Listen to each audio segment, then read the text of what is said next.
Think globally, act locally. Local activists of Whatcom County, I need you to activate. Please stay with me. This is Marcus D. from Homes Now. I'm also the homeless advocate in Whatcom County. Sorry about my interruptions here. Yes, there's some very important news, local news for us. Those of us who are involved in the advocacy of helping the homeless in Whatcom County, in Bellingham, it's super important right now for you to get involved. I'm guilty of, as an activist in Bellingham, there's a lot going on. As an activist in Whatcom County, there's a lot going on. And then there's a lot going on nationally. We all try to stay active with issues of ICE, the environment, with issues of a number of police activities.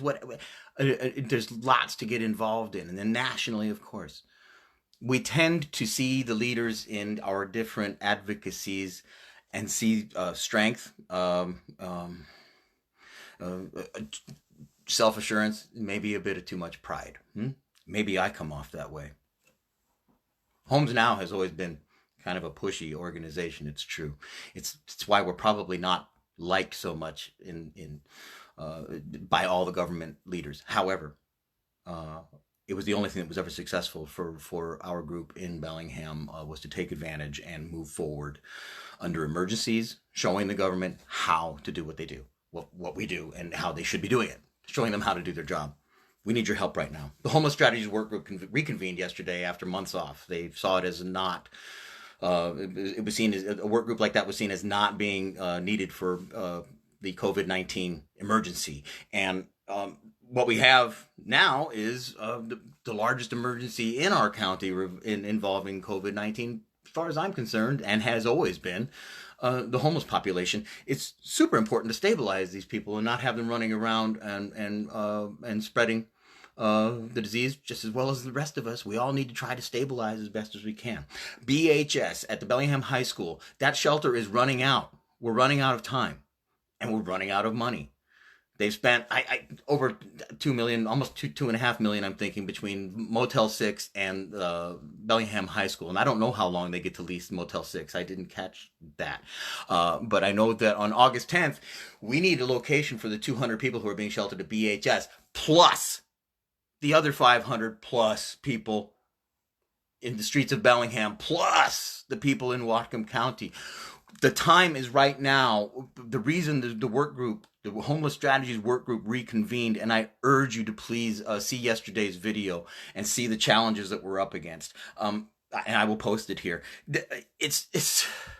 This is our moment to push forward with what is the most rehabilitative, most successful, cheapest, safest, everything sheltering that there is. Other programs that are already currently running, I'm not slamming DVSAS, I'm not slamming Northwest Youth Services, I'm inviting them in. The mission, build your own tiny home village, please. Everybody, build tiny home villages. We need them badly, we need them desperately. I'm happy to report there is a model that exists. I'm almost stained by the fact that I represent that very successful model when I sit in this work group and try to tell them that the model you need to follow happens to be the one that I'm representing. We have people inside, we have 18 souls inside of Unity Village right now who are COVID-free, taking care of themselves and each other, with external support, virtual support, and very little minimal contact from the outside. Mostly Doug coming to dump the gray water trailer, which, if our whole model existed, we wouldn't even need to do that. The model needs very little oversight on the upper barriers of homelessness. People who just need shelter. People who don't need treatment. People who don't need alcohol assistance, don't need mental assistance, people who need shelter. There's a whole demographic of Whatcom County residents that should and could be taking advantage of the safest, most rehabilitative, go out and get a job and come back and find all your stuff locked behind your locked door. If you get sick, you call on your neighbors and say, hey, can you deliver some food to me today? I'm going to use that toilet over there and everybody else stay hands off. Yes, you can do that. And you can really do that. And if anybody feels a little sick, they can stay inside. Nobody will see them for days maybe, because we can do that. Where else can you do that? What other sheltering methods can you do that in Bellingham? This is so important. Right now, federal dollars will be coming in. FEMA money is expected. Other sources of national money are expected to come in. Do you want to see BHS and its 200 people, the drop-in center people, moved to a very large tent on port property? Because that's being proffered right now.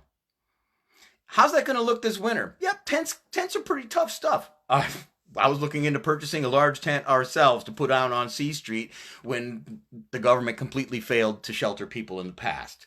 It cost us a lot of money to put people in hotels. It costs a lot of money for the Opportunity Council, which is government funded, to put people in hotels, which is still the preferred option when we get overrun, because we don't have the shelters, okay? When we do have emergency winter shelters, they weren't advertised correctly and everything. That was our job to do that. I sat on that panel. If you go back over the minutes, you'll see I bitched about it the whole time. I'm not trying to be a jerk. I'm not trying to push the Homes Now agenda. Homes Now is poor. You want to know how Homes Now is doing? It's sustaining itself mainly on the rent, the utility fees that we charge the people who have income within the village. Most of them have some income. Be that Social Security, some of them have jobs. And if you have $150 or 10% of your income, whichever's cheapest, this is survivable on many levels for a lot of people who can go out and get some bread. So for those people who do need drug treatment, then you open up a more intensive care camp. And you put the counselors there, and you rotate counselors between camps, and you rotate management between camps while leaving, I hate to use the word, but it's like trustees, the leaders within the camp, to run the camp. We need to do this right now. You need to petition every counselor. You need to petition your mayor. You need to petition the executive's office, the city planner's office, because they need to find the locations within Bellingham and in Whatcom County to put these tiny home villages. How are we going to administer that? How are we going to do this quickly? Should have been done months ago. Build tent encampments, tent encampments. Put 20. I'm thinking about it. Can we manage to put 30 people in one? You know, we've only had a limit of about 20, and we find that the kitchen tent gets pretty bogged down with 20 people. With maybe a little oversight, maybe we can condense people into 30 people. We should look at this as an option, so we can house more people. We got 200 people. We got to automate. So that's 10 tiny home villages if they were 20 people each. But we start with tent encampments. You get those identified. You get them fenced off. You provide the services to them, outhouses, kitchen tent, everything you need. And then you start building. And by this fall, our winter sheltering will be solved as well. What's so hard about this, Whatcom County? What's so hard about this, Bellingham? Is it because Homes Now happens to be the model and we're the redheaded stepchild in council? Is that what it is? It's time to get past that. It's really time to get past that. Yes, I get feedback all the time that I am too much. This is what worked.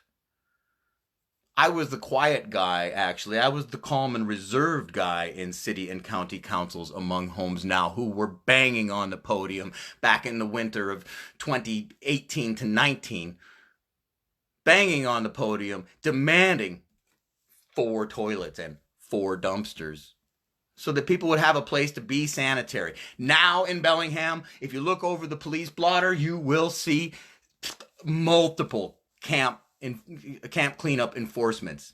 Plus, you will see a peppering of citing people for sitting and lying on the sidewalk, so that it creates a scenario where I can roust you out of your camp in the morning at 8:30, say, because we don't do it late, 7:30, and then maybe by 3 o'clock that afternoon, when you've got everything you own on your back and you're looking for a new place to be, you might lay down or sit down on the sidewalk in Bellingham and get ticketed. We were told that by the police long ago, over a year ago, year and a half ago, I'm thinking, that they weren't going to enforce that sitting and lying law anymore. Bullshit. Chief Dahl told me very clearly. I meet with Chief Dahl weekly. We have a rapport. He wanted to make it very clear, and let me make it very clear his statement, There is absolutely no camping allowed in our parks. We're going to kill the grass? Okay. No camping in the parks. Where will we camp then? And where there are camps, people, he insists that no cleanups are happening unless people, there's a health crisis there present at the camp, like needles and feces, filth, garbage everywhere. So what did we do? Well, I went and looked at it first, and I found people who needed garbage bags. I found people who were, according to Chief Dahl, this is just around the corner from the camp in specific we were talking about, but they were, I don't know, 300 yards from the nearest shared toilet outdoor. So maybe more. He called that just around the corner, and that's fine. But I don't want to see 6 tents in one location and then they all have to get moved. I'd rather see 20 tents in one location. We bring services to them. That is the compassionate thing. You'll spend less doing that than you will paying cops to go roust them. I'll guarantee it. Now, are there going to be people who are going to live in their own filth? Are there going to be needles? Yeah, I suppose there will be. Did it look like there was a chop shop going on at this camp? Yep. A bicycle chop shop. Looked like it. Maybe it wasn't. Maybe they owned all those bicycles. Guess what? No matter what it was, it's not a death sentence for you or me. Why are we chasing people around on the premise of a health issue in the middle of a health emergency in our county and our nation? Why are we chasing around this highly vulnerable group to move around in our city and potentially move around your emergency? You need to contact everybody. I need your help. It's easy when we see leaders of advocacies, when I see Joy out there doing what she does, when I see Kiara out there doing what she does. I'm not going to say any more names, excuse me. We've got a lot going on, and I commend you all. And when I'm busy, like when we were trying to reform Homes Now after the giant debacle, I was so darn busy. And there was a lot going on then too. And I was glad to know that these leaders had me represented, had my back. And I know the desperation that they feel when they feel like nobody's got my back. I'm not saying that y'all don't have my back. I'm saying the time is now to activate. We need to attend our city and county councils virtually, whatever methods they can give us, okay? We need to write separate emails to each individual. You need to talk to Chief Dahl specifically about what, take a look at the police blotter first. Educate yourself. In the last HSW meeting yesterday morning, I also announced that I intended to take them up on we had arranged that I could go go out and watch the cleanups happen to help dispel the rumors that at the time the rumors were that the tents were being shredded, everything's being thrown away in a dumpster, and you're not allowed to take your shit. Once the clock ticks up, get the hell out and go find more shit. That creates crime in your town. It doesn't. Everybody should know that. So, they're making work for themselves. Sorry. I hate to put it this way. What the hell else is it? We could do better. Let's identify locations to put tent encampments, bring services to them, eliminate the need for sweep money for cops to go out there and risk their health doing it. Let's see how many people we can stabilize first. Make that offer and then find out about the ones that just don't want to take advantage of our services and need further extensive services. We can deal with that. Let's deal with the people who want help in this national emergency. In so many recent videos, I have not identified too much with Homes Now, but the Homes Now is that model. We'll be glad to help any agency, a nonprofit or government agency that wants to form a tent encampment like we did at Winter Haven, which failed when it got really cold. So it was a successful model, but it failed because you can't leave people in tents all winter. So start the tent encampments and promise all of ourselves to have tiny homes on those same sites by this winter and solve our winter emergency crisis, which I'm still stained by. Many of us are still stained by. While many people had their feet up by the fireplace, many of us were out in the streets until 2 and 3 and 4 a.m. saving lives because somebody had to. It's not a death sentence being homeless. Up until recently in Bellingham, if you were homeless, the message from the government was get out of town. Probably 70, at least 70%, it seems like. I think more like 60%. I'm saying 70% of the people I encounter in Whatcom County, homeless, are long-time Whatcom residents. They've got family here. They're hoping for a leg up. They good friends that they're hoping that, you know, one day their ship will come in and then they can have that spot. People want to stay with family when they don't have anything else. And this is our family. This was your neighbor. The neighbor's kid that got kicked out too early or whatever. That's him. He needs your help. He needs all of our help. She needs all of our help. If do we need youth camps? Yes. Do we need drug and alcohol rehabilitative camps? Yes. Is it within our capacity to do so? Well, if we bring the funds in to do so, I guarantee it'll be the best bang for your buck. It's a proven model. It's not just done here in Bellingham. It just so happens that the only model in Bellingham is Homes Now. And I'm sorry that I have to represent that and screw that up for everybody because there are certain officials who think that I'm just too much. Well, too much is what's needed. We need a hell of a lot more. And I need you to get active. Activists, please activate. Yes, homesnow.org is a great place to rally with us. Yes, we are desperate for money. But that's not what this is about. So I just wanted to throw that out there if you want to help feed that fire. And you know, get with us. Get with homesnow.org. Because we have solutions. I'm convinced of it. The model is great. It's surpassed all of our expectations, the city's expectations. In truth, we continue to succeed, and all of the money goes to the people. I mean, our administrative fees are nothing. We're doing all our administration virtually now. Please help. Please help our county. Think globally, act locally, and beyond. All of our leaders need our support. Okay? There's a lot going on, but right here, right now, this is the time.